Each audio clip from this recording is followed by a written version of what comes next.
You no longer have to be ridiculously wealthy to drive an overpowered front-wheel drive car, because Sector 3 have added the 2016 World Touring Car Championship vehicles to RaceRoom Racing Experience. 5 cars, 21 liveries and 2 broken legs, because let's face it, you're gonna crash these things. Let's go to the track and do a race with the Honda Civic, because nothing says power like the words Honda and Civic sellotaped together. Now, I'll be honest with you guys, normally I'm not the biggest fan of front-wheel drive cars. I mean, they make sense for your gran when she's doing her shopping and, you know, say she loses control of the car on Tesco's roundabout, she can just drop her foot on the accelerator and gain control of the vehicle again. But when it comes to race cars, one of the most enjoyable things, especially with sim racing due to the complete lack of G-forces, is the act of balancing the back of the car with the accelerator.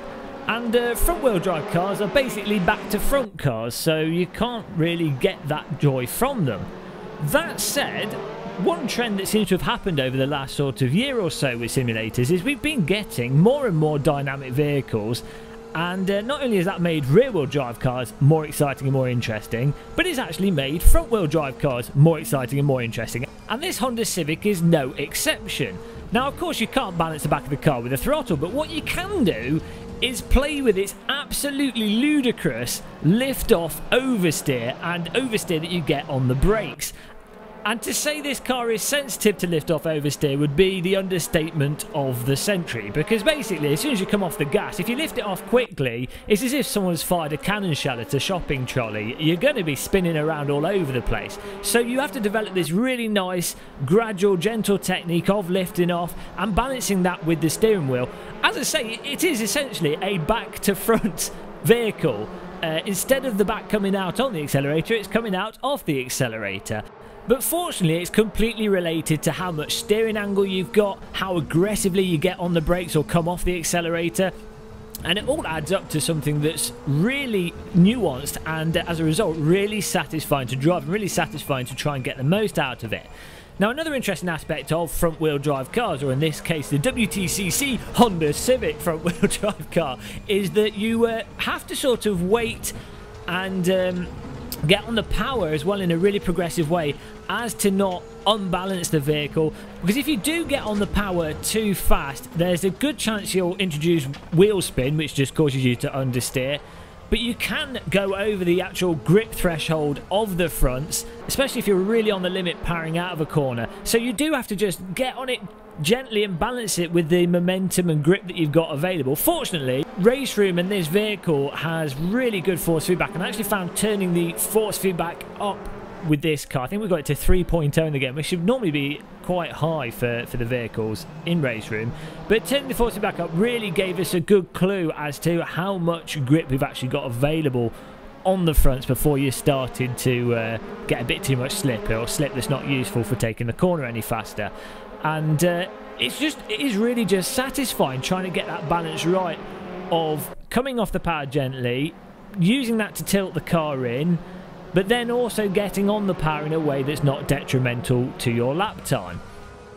One of the advantages that comes from front-wheel drive cars is, of course, the brick-on throttle saving the vehicle technique that they allow, in that if you are punted by another driver, be that the somewhat inebriated at times AI, or if you're playing online you just get a bit of a car bonnet in your door, if the car goes all over the place, you can just drop your foot on the throttle, and I'd say around about 70% of the time that will be enough, with some decisive pointing of the steering wheel in the direction you want to go. That will be enough to actually save you from many incidents.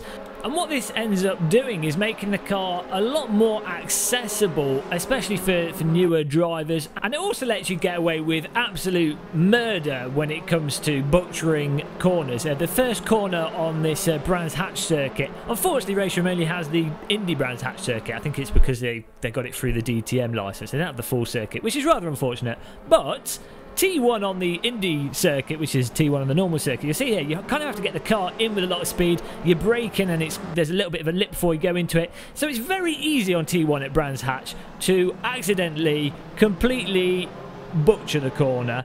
And with these front-wheel drive cars, rather than losing control and spinning off, or having to catch the rear end before or just as the dip comes up as you go up the hill, you can literally just stamp on the accelerator, giving the visual appearance that you're Max Verstappen in the wet, when in reality you're actually Pastor Maldonado in the dry. So, you know, it's good to have that as an option. You won't get a fast lap time, so if you're driving online and you're a novice driver, you can just make a complete mess of things. You know, destroy the kitchen, but, you know, the food's going to taste horrible. So those people that are actually skilled and bother to learn how to drive the car and don't throw it in like cattle that's eaten too much fermented hay will get good results and will end up winning the races. But people that are terrible will still be able to enjoy the vehicle and won't end up with broken legs. Well, they probably will end up with broken legs, but, you know, they'll get to the end of the race with most of the vehicles still intact. And I guess that is the point of front-wheel drive cars. You also do notice, if you watch Wtcc on TV, that's a box thing that people have in the corner of the room. I don't understand it. But if you watch motorsport on that, you will see the actual movements of the vehicles and the dynamics going on do tend to be mirrored with what's going on in the real world. So somehow Sector 3 have actually captured a good deal of the essence of this car and the reality of this vehicle. But that's a little look at the 2016 World Touring Car Championship pack that was released for Sector 3's RaceRoom Racing Experience. Don't forget to click the subscribe button if you like our content. Drop us a comment. Have a cup of tea. I'm drinking coffee now instead of tea. I don't know what's going on. Run out of tea bags. But until the next video, thanks for watching, everyone, and goodbye.